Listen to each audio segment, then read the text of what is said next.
Are we? We never know. Well, welcome to Cartagena, Spain. We are in Cartago Nuevo, which was New Carthage. This is a city that has basically existed since the 3rd century BC, at least as an official city. It was founded by the Phoenicians, by the Carthaginians, and it is now a mishmash of amazing history and architectural styles, and we're just going to take you on a fun tapas time walk through the city and of course answer any questions you have about travel, whether it's cruising or flying or touring around, what to see, what to eat, what to drink, how to do it. We're here for you. So let's go ahead and get started. We are right now actually outside of two buildings from two completely different periods. On the left, we have the ancient Roman theater, and this was part of a building project of urban regeneration launched by Augustus Caesar, the adopted son of the great man Julius Caesar himself. And so much has, over the centuries, has been built on top of this theater, in and around this theater. So many of the pieces of the theater were actually recycled into other parts of other structures, walls, houses, that there isn't nearly as much left as there could be, but they are slowly recovering it. In fact, if you look through the grates here, maybe, if we can do that, you can see the Corinthian capitals, which were at one point cut off of their columns, turned upside down and inserted into walls as building material, which actually amazingly preserved them and prevented them from eroding over the centuries. So good on the medieval people who did that, I guess. Look at your comments. Ooh. While they continue to look at that. Buenos dias, Susan. Oh, Mikoro, lovely to see you. Welcome, Susan. Welcome, Mikoro. Fantastic. Well, welcome. How's the video? Yeah, how's the video? How's the video? How's the sound? The usual, of course. Susan said audio's okay. Brilliant. Okay. Fantastic. So then over top of the Roman theater, of one of the hundreds of structures, let's go over here. Yeah. Okay. One of the hundreds of structures that was built on top of the Roman theater over the centuries was this, what was the cathedral. And this was built a very long time ago. It was built in the 13th century when Cartagena, which it was not called back then, was actually, yeah, can walk, was taken over by Alfonso el Sabio, Alfonso the Wise, he's called, although interesting term for someone who was definitely a conqueror. He was a true warrior, philosopher, king. And this was actually built as a cathedral to reestablish the Christian presence here in a city that had been controlled by the Moors since the 7th or 8th century. But then it was abandoned, interestingly, and everything was moved up to Murcia. So the archbishopric was moved up to Murcia. The cathedral, basically this just kind of fell into disuse. There's a lot of that here in Cartagena, which is very unexpected. Yeah, the doorway is beautiful. There are some really gorgeous parts, but there are a lot of buildings here in Cartagena where the facade has been preserved, but the interior is gone entirely, as we will see on our walk. I think today that we're going to focus on the Art Nouveau parts of the city, because Cartagena has experienced different periods of flourishing. Of course, under the Carthaginians, it was a major Mediterranean seaport on the European continent. Then when the Romans took it over, they continued to use it as a major harbor for their operations in Hispania. And then, of course, Justinian came and conquered it, made it his capital. The Visigoths came and ran it over. The Moors conquered it. Then eventually Alfonso, the king of Castilla. Mikoro is Stargazer. Oh, Mikoro, Stargazer. Changed their name. Ah, okay, good to know. Stargazer. Oh, Mikoro, lovely. Welcome back. It has been so long. Gosh, it's been 2 months. I can't believe that. Welcome back. So we are here in Cartagena. We're in Spain. We are on the east coast of Spain, actually. And here you can see what the church used to look like. But I think we're going to focus on the Art Nouveau parts of the town, which will not involve us going up and down scary stairs. Thankfully. Yes. Just down to get out of here. Yes. So after the Alfonso Sabio took over, Then the Aragonese came and took back control for a while. Then it went back to Castilla. Then los Reyes Católicos once again restored it to naval prominence. Carlos V, Charles V, set up a naval base here. And then it just kind of continued to be a functioning and very important naval port for hundreds of years. At the end of the 19th century, for us medievalists, however, the entire city, more or less, was basically all the old and buildings were leveled. So all the medieval structures were basically leveled, and they completely rebuilt the city in the most glamorous Art Nouveau seaside resort town style you can imagine. And you're about to not have to imagine it. We're going to show you. But then, unfortunately, during the Spanish Civil War, this was a Republican naval station, and it was the last Republican holdout against the fascists, led by Francisco Franco, el generalissimo himself. And so many bombs were dropped here, and buildings were destroyed pretty heavily here around the naval port section. And many of those buildings just were never rebuilt, or when they were rebuilt in brutish fashion. But there are still many beauties to see here in Cartagena. Well, Cadiz, yeah, that's a hard question. I mean, they're both Phoenician cities, basically. Okay, so what they've done here in Cartagena, which I think is really fantastic, is the spots where buildings just were never rebuilt after the war, the Spanish Civil War, they have now done this beautification where they've put up these gorgeous murals everywhere.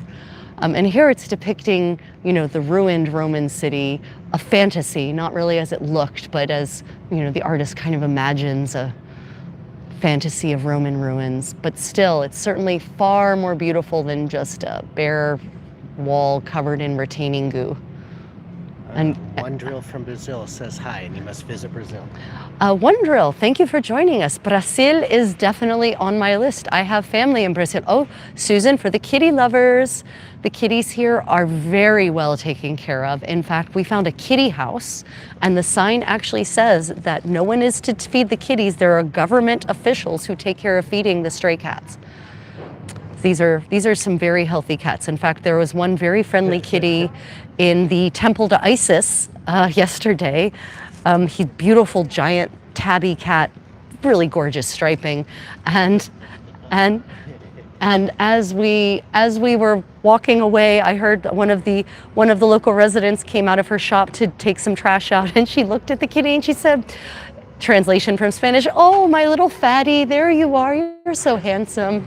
Oh, mi gordito, ahí estás." Yeah, it was so cute. He was a fatty.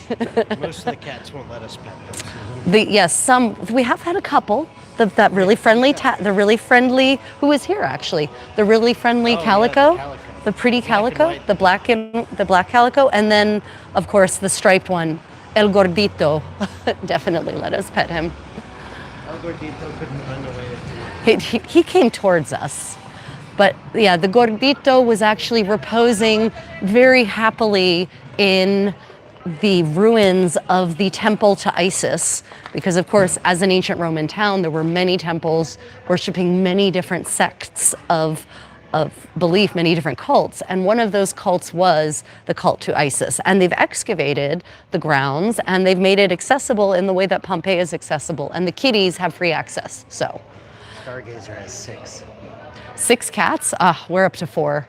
They keep finding us. But in this town, in Cartagena, you really do have to look up. Let's go this way.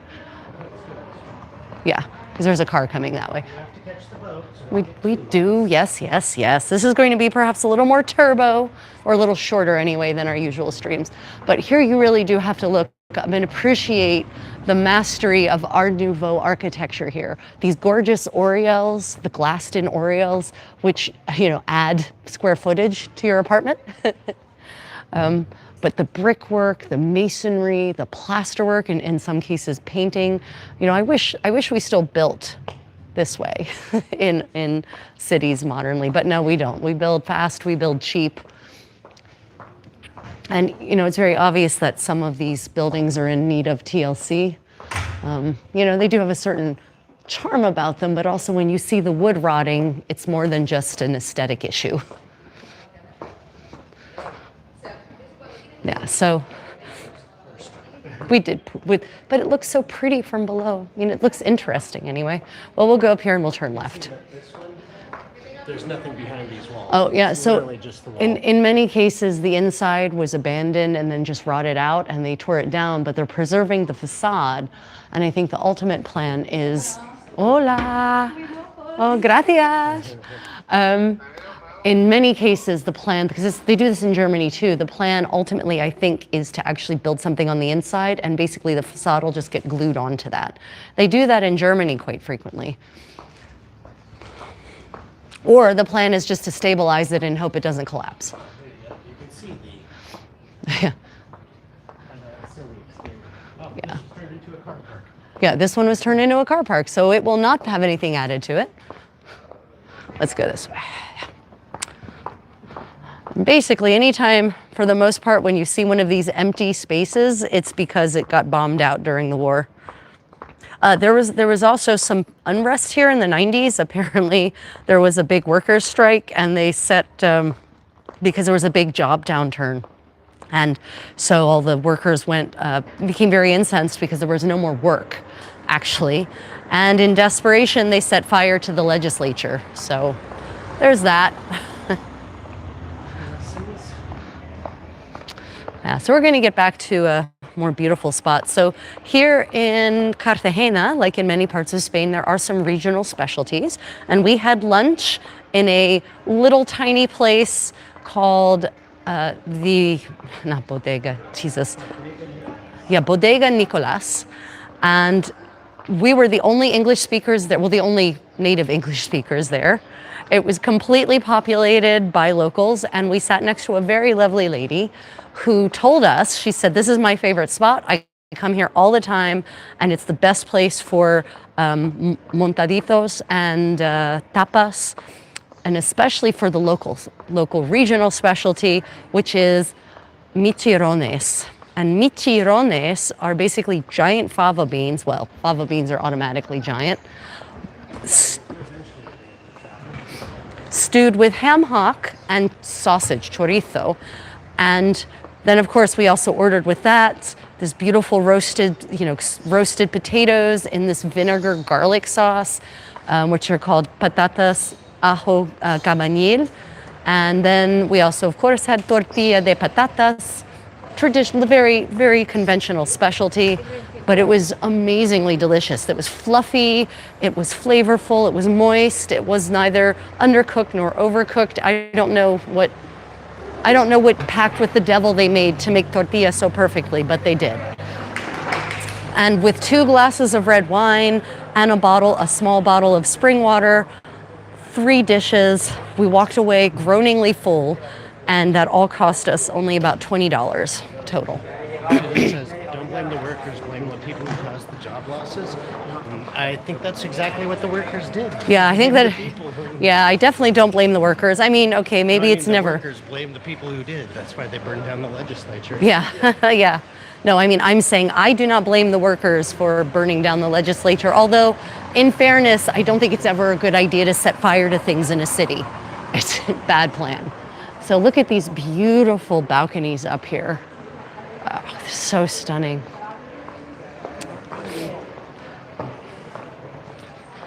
Yeah, the Art Nouveau movement here was very strong. Get around to the grand, yeah, this is the hotel. There's this stunning hotel that just screams too much, and yet it's just the right amount. You'll understand what I mean in a moment. I don't even think it's still a hotel. Well, there's a bank here now. Oh, really? Right there. Yeah, I know. Well, that's still there, but I don't see anything. The sign for the hotel is still there, but I mean, maybe. Yeah, no, it's a mall now, apparently, and it's not open. It says hotel right there. It says Centro Comercial Gran Hotel, which means the Grand Hotel Mall. So I don't think it's a hotel anymore. The city went through an economic downturn. No one wanted to come here. But this hotel is the way all hotels should be built from the outside. Just a stunning masterpiece of masonry, plasterwork, woodwork for the frames on the windows, taking advantage of this corner space. I mean, personally, I think staying in one of these corner rooms would be just splendid. Of course, at nighttime, this is the pedestrian zone, and this street comes to life in ways that Americans may find disturbing a little bit, actually, because the Spanish are just full of joie de vivre, and basically they've been celebrating ever since Franco died. And yeah, so you just look from here, left to right. Oh, I do that. What? 15-minute plug. Oh, 15-minute plug, right. If you are enjoying this, please like and subscribe. If you want to follow us on more of our travel adventures, we are heading from here to Cadiz. Tomorrow is a sea day. But from Cadiz, we are going to our real serious, honest plan. We're going to get up early. We're going to get the train to Sevilla, because that is really one of the things you desperately need to see if you're in Spain. In 2 days. Cordoba, yes, we'll be there in 2 days. Tomorrow's a sea day. Yeah. No, we did not get to the Alhambra, Susan, because as it turns out, the only thing that's accessible from here is Murcia or Alicante. And Alicante is like 4 hours away, and Murcia is only an hour away, but we decided to see what's here first rather than go to Murcia. No, it was the train system, and I probably, if I looked up buses, I might have been able to find a bus from here to Granada, but it probably would have also been 4 hours one way. I don't want to spend that much time on a bus ever. Look up at the beautiful buildings. These beautiful glass facades. So it is now the time for tapas in Spain. This is when people just go to a bar, they sit, they get a drink, they have some wine, and tapas are basically like mini plates, or what do we call them? Small plates. We call them small plates, right? It's basically small plates, and it can be any number of dishes that count as a small plate. For instance, armichirones could count as a tapas. And it's always served with bread, or almost always served with bread on the side or underneath of it, depending. Tell them we're always happy to host people if we can vet you. Specifically Stargazer, if she wants to travel. Oh, Stargazer, if you ever decide, well, she's a little young yet to travel. That's not true. Our children were traveling on their own. That's true. Yeah. We, for my friends, we're always happy to host. And, people we've met and know are sane. And Mikoro, you fall under that heading. Susan, you fall under that heading. Takeda. Takeda, you fall under that heading. Han, you fall under that heading. Yeah, a taste of Spain. So there's lots of local products in here. Calcedonia is an underwear place, sort of for women mostly, yoga clothing also. So Cartagena is not very much of a tourist town, relatively speaking. It's very much, even the pedestrian zone is still very much inhabited and utilized and enjoyed by locals mostly, which honestly is very nice. And I was truly surprised by the amount of Art Nouveau architecture here. They have many ancient Roman ruins that they've excavated and turned into mini archaeological parks. And compared to Turkey, the price of entry was a song.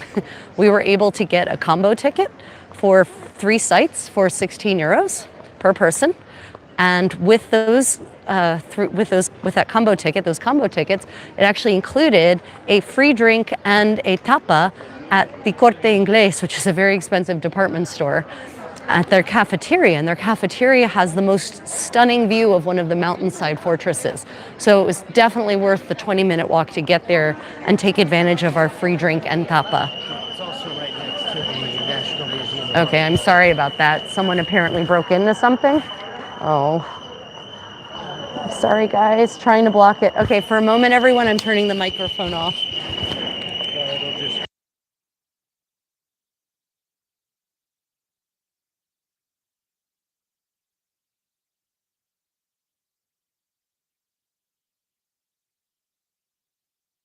Okay. Is it back? Okay, sorry about that, everyone. I just didn't want to subject you to the wail of the siren.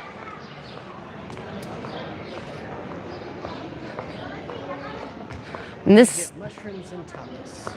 yes, absolutely. One of the tapas options is absolutely mushrooms sautéed in olive oil and garlic. Of course, this is Spain. If it doesn't have olive oil and it doesn't have garlic, it gets kicked out of the country.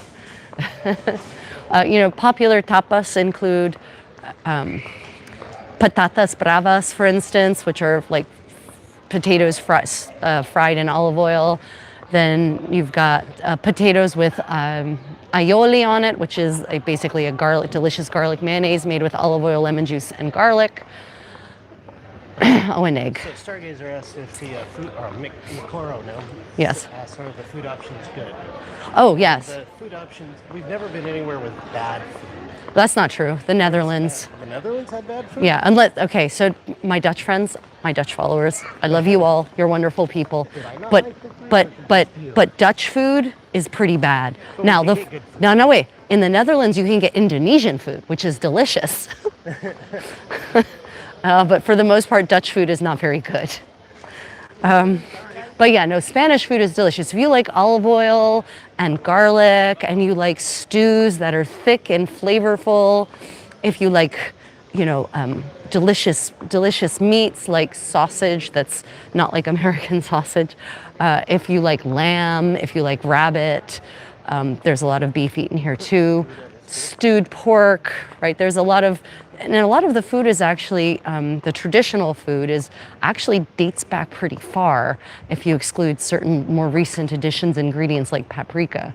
A lot of the recipes start to feel medieval, like peasant medieval, not upper class medieval, in the sense of there's a lot of beans that are stewed with meat, and onions and garlic.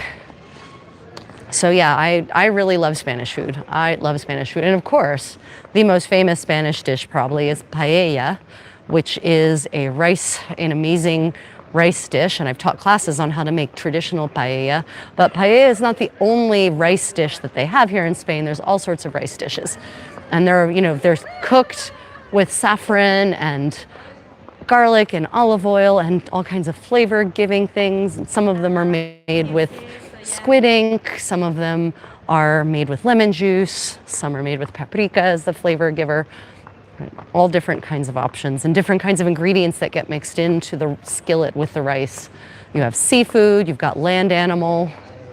Susan loves paella. Now, there's a whole debate in the world of paella about, in Spain even, whether a paella can legitimately include both seafood and land mammal and still be called paella. And, it's sort of like the same civil war that exists over tea and whether you should add your cream first or last. Oh, look at this, the beautiful white. Yeah.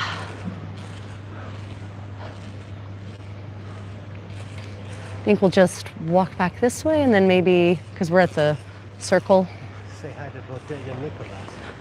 Oh, here is the Bodega Nicolas, and like I said, it's completely unassuming. You would never look at this establishment and think, that it's anything.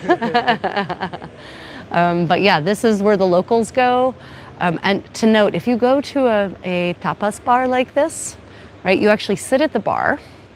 And you just order one thing at a time. You can order a couple of things at once if you want to mix your flavors, but most people order one thing at a time. So they get one thing, one portion, and then they ask for another thing and another thing and another thing. And the wine, a glass of red wine, really good Spanish red wine, was €2. It was about $2.70 US, €2.30. So, yeah. Have at it. You have to, it's after the taste war. Yeah. I agree, Susan. I mean, Susan, I agree. Why add cream to tea? There's a couple of tea kinds where I feel like the dairy is enhancing or essential for the experience. Oh, do not ever, everyone, for those who don't know, do not add dairy to your fruit tea. Do not add dairy to lemon or ginger tea. You will not like the results unless you enjoy drinking chunky tea. Unless you want unless you want cottage cheese in your tea. I always have to tell people to look up, but also in this case, look, check out the pavement on this road. Like, I mean, it's marble. and you should see the dogs, little dogs trying to walk down this slick marble with their fur-covered paws. It's pretty amusing. It's like a cartoon where a person starts running and they go nowhere. Yeah, it's like that. But the really unfortunate part about all this beautiful pavement is that when it rains, this becomes a skating rink. Will you or nil you? Mikoro says, what's your favorite drink in Spain? My favorite drink, oh, okay, so good. Thank you for asking that. Great question, Mikoro. My favorite drink in Spain is actually horchata. Horchata is tiger nut milk, and that's not, those aren't made from the testicles of tigers. A tiger nut is a tuber that's actually from East Africa originally, but through the trade routes up through Africa, tiger nuts made their way into Spain a long time ago. And you just like you make any nut milk, you grind them with water, and this beautiful, delicious milk is extracted from it. And you can have that either sweetened or unsweetened. I always have horchata unsweetened. But it's chilled, it's so refreshing, and it's delicious, and tiger nuts are actually full of all kinds of nutrients. So that's my favorite Spanish drink that's non-alcoholic. Otherwise, I'm a big fan of Spanish red wine. And no, I don't have a favorite Spanish red wine. I'm not even going to pretend to be a wine snob. I'm not. I'm not a wine connoisseur, but I will tell you that I've never had a bad red wine in Spain. Never. Yeah, so that's definitely my favorite. So horchata, but be careful. Tiger nuts are naturally sweet. So if you go to a restaurant and they have horchata, ask if they sweeten it or not, because if they sweeten it, it's going to be crazy sweet. And if you don't want crazy sweet, then you don't want that. I know what horchata is because we had to make a food truck in one of my classes that was Spanish. Nice. That is so cool. Mikoro, that's an awesome experience. You went to a good school. We actually got interviewed today by a whole bunch of students from the local school, English students, and we actually learned some things. They were actually asking us what we had visited in Cartagena and also what we'd eaten in Cartagena, and then so they had these basically like pamphlets, mini pamphlets they'd made about local foods and local sites, and they then advised us on things we hadn't eaten or hadn't seen, and that's where we found out about the michirones. Yep. Oh, here we've got some pictures of food. Spain more known for red or white? Reds. Spain is much more known for red wine. I would never drink a white wine in Spain. Oh, fish. This is something. Yeah, so fish. So by the way, we're in a port, right? So there's going to be a lot of seafood. You should just understand that out the gate. But you can also get other things you can get land mammal here too. Yeah, here's whole sardines. Yeah, and actually, I like Spanish sardines. They are good, and they're sautéed, and they're sautéed in garlic. Oh wow. Okay, so algae is not a usual choice here in Spain. I see. Oh, nor are gyoza. So apparently they're. This is blend. This is fusion. It's Spanish fusion. Yeah.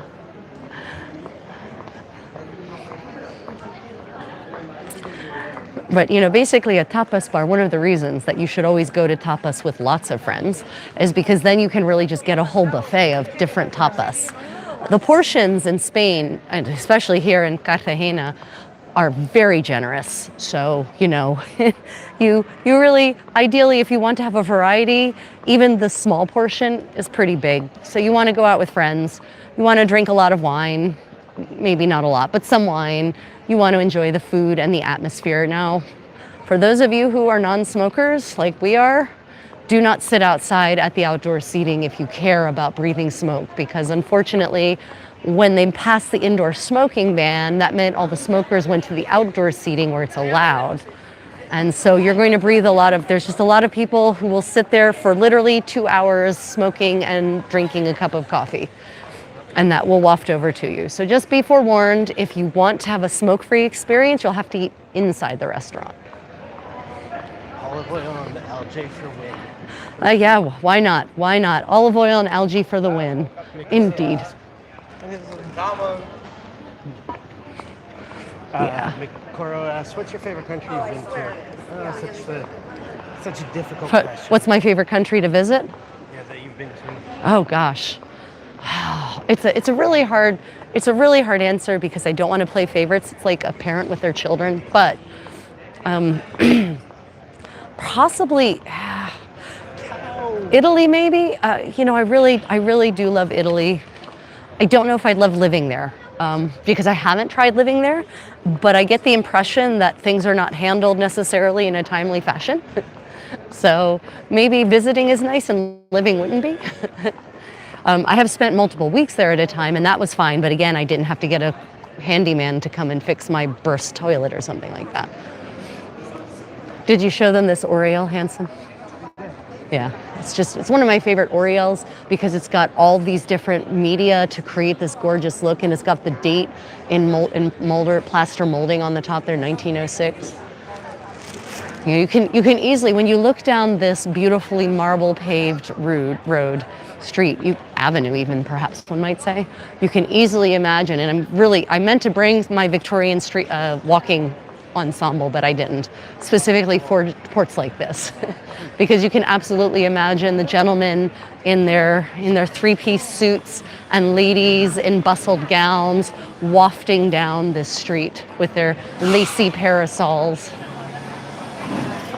Susan says apparently Crown Princess Victoria is being shown the neat stuff in the National Museum in Zurich. Crown Princess Victoria is Crown Princess of Belgium or the Netherlands. I don't remember.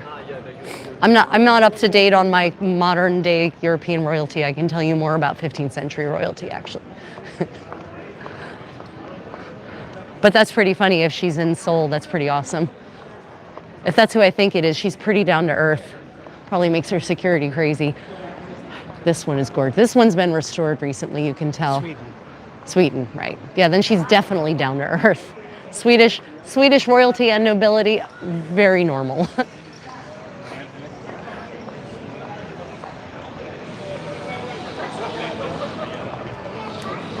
Yeah. Oh, let's see, other tips for traveling around Cartagena. The museums are small and very manageable, and the archaeological museum, which is actually outside of the old town, is free and is built around an ancient Roman necropolis, actually, and very early medieval necropolis, depending on how you count time. Let's see. If you are here for a protracted period of time and you don't have a problem renting a car, there's some really great castles that are an hour to an hour and a half drive away, but by public transit are like an 8-hour trip away. So really good medieval castles. Unfortunately here, all of the castles were either destroyed during the Civil War, or they were updated over the centuries and turned into cannon star forts, which makes them uninteresting to medievalists and frankly not very interesting architecturally speaking anyway. No videoing in the archaeology museum. We didn't video there. They had a sign. Oh, did they? Okay, yeah. Same thing in the house. Oh. Yeah. The theater museum. The theater museum, yeah. No filming. Yeah, honestly, our track record with cell phone reception inside buildings on this trip is pretty spotty at best. Yeah, so beautiful. The Spanish are extremely warm and friendly, and multiple times people have reached out to help us if we walk into a space and look slightly confused or perplexed. So, and in English, no less. So. Very, very lovely place to travel. Of course, they're surprised when I start speaking in Spanish with a Spanish accent to them. In fact, the lady we sat next to at lunch had just gone to Korea this summer, and she said she loved it, except it was so very hot. And I said, when were you there? She said, August. I said, oh no, not the time to travel to Korea at all, at all. Yeah, this building is so great. The painted wrought iron of the balconies, the crests, all of the plasterwork. It's just too much, and yet it's just the right amount of too much. Just stunning. 1900. Yeah, 1900. And look at this beautiful carving. I mean, that's wood. That's carved wood. We don't even. I just can't. But it looks like No, that's wood. I can see the grain. I can see splitting. Yeah, that's wood. Yeah, crazy. Oh, let's see. Any questions about traveling or about cruising? We actually had an overnight port here, and I'm not quite certain why. I'm wondering if we had another port and that fell out between Palma and here, and they just put us here overnight. Because I mean, Cartagena is nice, but in terms of cruise ports, you don't really need 2 days here. The 2-day port would be better, would be Malaga, which then we could have gone to Granada easy peasy, or Cadiz when you can go to Cordoba and Sevilla, right? Those would have been, so whatever reason we were here overnight, it's got nothing to do with Cartagena itself. No disrespect to Cartagena. there's some comments that Mikoro's sister has taken 5 classes of Spanish. Oh, nice. There we go, the city. This is the city hall, and I ask you, dear viewer, why can't our city halls look like this? I mean, I know the answer, it's a rhetorical question, but really, why? Susan's reading the Alessandro Strozzi letters. Oh, your copy finally arrive of the Alessandro Strozzi letters, Susan? Thrilling stuff, eh? Yeah. One of the things I love about cruising is that it's a travel buffet, and I might never have come to a city like Cartagena otherwise. But because our cruise ship brought us here, not only did we come in, we really maximized our time here because we did have the 2 days. This unassuming building. Yeah, this unassuming building, this beautiful pink, I love pink buildings, with its gorgeous neo-mansard roof up there.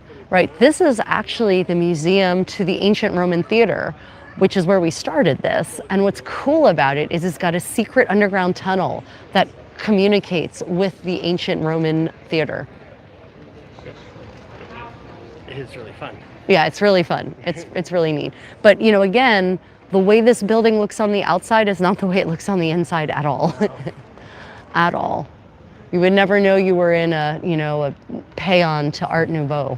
Susan said this should be the opera. Yeah, it should, right? It's a gorgeous, gorgeous building.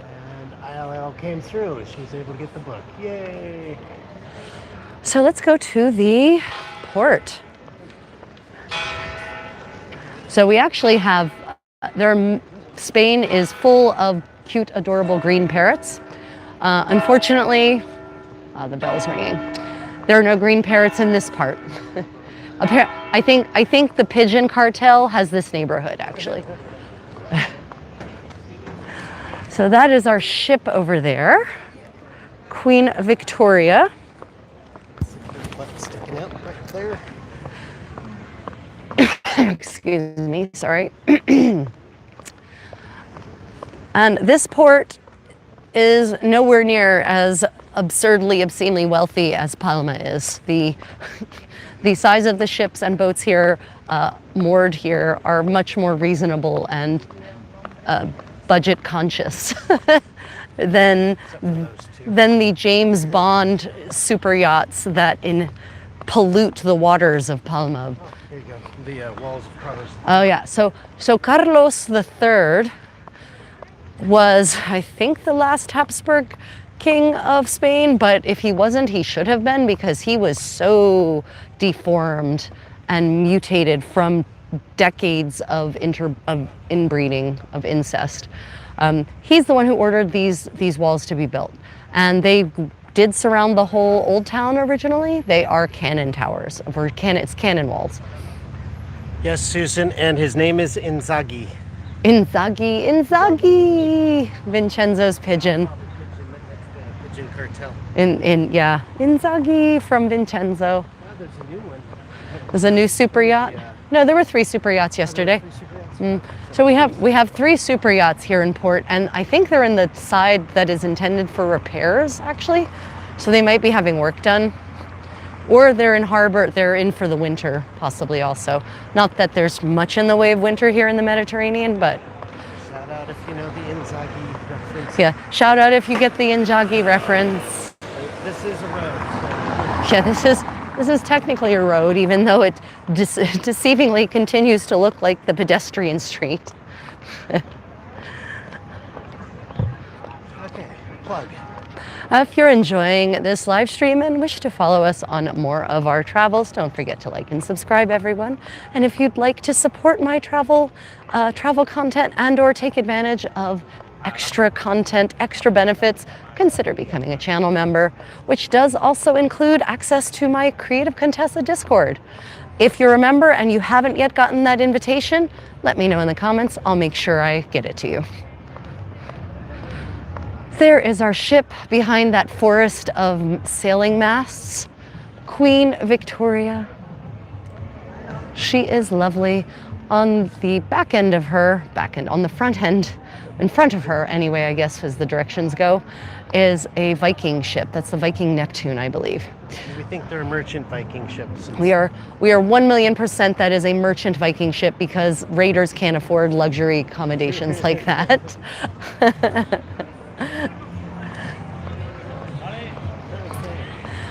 Okay, so everyone, are there any questions, comments about travel, about me?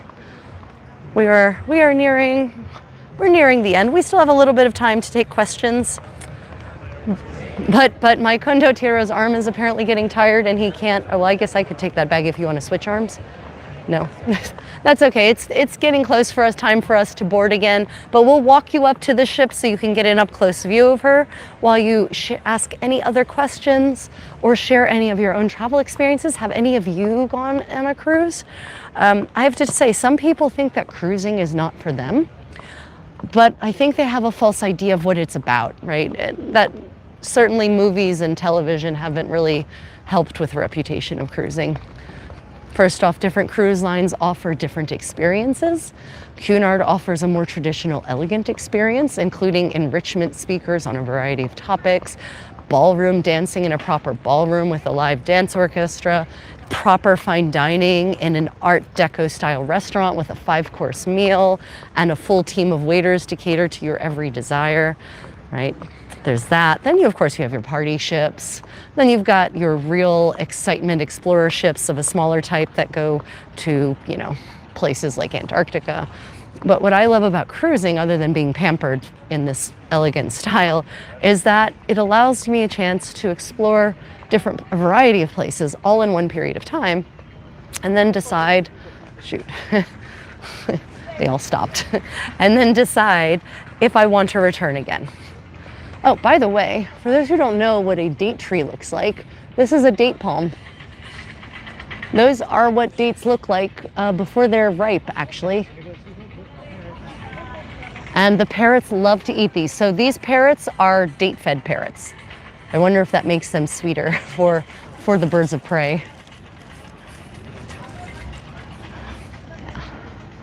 So yeah, what I love about cruising is the opportunity to visit a plethora of places and decide if I want to go back to any of them and spend more time there. And honestly, when you... Here's a good informational thing. Cost of cruising. Yeah, cost of cruising. So when you look at the cost of a cruise, for instance, for this what turned into a 25-day cruise for us, we ended up paying $2,800 a person. So $2,800 per person over 25 days. That's $105 a day, and that includes all your food, all non-alcohol, drinks like water and juice and tea. That includes all the entertainment that's on board. That includes afternoon tea in the ballroom. That includes the cost of getting you from port to port. And that includes what is in essence a very nice hotel room that has turned down, maid service and turn down service every day. So you almost can't live on $105 a day in the real world. including your lodging and your utilities and food, right? So honestly, as vacations go, a cruise can be a very economical way to travel around different places and explore, and to not have to worry about how you're going to get there, where you're going to stay. And when you're on the ship, the hardest decision you have to make is in which restaurant you want to eat and whether you want to go to the theater or go dancing, for instance. Really keep the incidentals on board. And if you don't drink and don't drink, if you don't drink alcohol and you don't drink lots of fancy teas from the ship, you can really walk away with just the cost of the cruise. There's nothing, okay, except for gratuities, which gratuities are tips basically, and those, for some reason, they add those on. It's a scam, right? They tell you this is the cost of the cruise. Oh, but then you have to pay $15 a day per person gratuities, which supposedly goes to the staff. And there's a big debate about that. Seriously, why is it that the staff just aren't getting paid a decent wage and that just gets wrapped up into the cost and we just pay that cost instead of this eternal game about gratuities? I really resent gratuities. Versus onboard credit. Yeah. Like, here's $500 of onboard Yeah. credit. Yeah, here's Cruise, you're paying $490. exactly. Here's $500 of onboard credit, but there's also $490 of gratuities, so you really only get $10. I understand they hope that by offering a lower price point, it gets people on the ship and then they spend lots of money. And in fairness, a lot of people do get on the ship and then spend 2 to 3 times what they've paid for the cruise. Seriously. Especially if they start taking ship excursions, but you don't have to do any of that. I mean, it's only very recently I started relaxing a little bit and treating myself to a premium tea every day, a premium pot of tea. So, yeah. Okay, well, here she is as we approach her. Oh, okay, well, let's get into the shade then, maybe. Maybe if I... Yeah. Nope, don't need that. Okay, we don't need that. Okay, well, everyone, we are about to go back on board. Thank you all for joining us again. We will be at sea tomorrow. We'll do some kind of live streaming. Possibly tomorrow we'll finally do our live stream tour of the cabin like we've been promising we would do, of our Deluxe Inside, on my medieval channel, my medieval creative craft channel.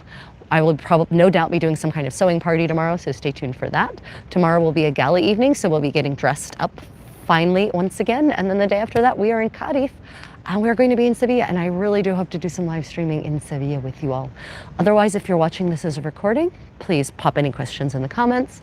If you're watching, like and subscribe. Thank you to all my fervent supporters, Mikoro, Susan, Takeda, Han, Tanya, my channel members, my patrons. I appreciate you all, and I appreciate you being part of my growing travel community. Until next time, guys, may your travels be as completely, totally, and utterly unplanned as this entire cruise has been, including changing ports. Okay, everyone, until next time, ciao.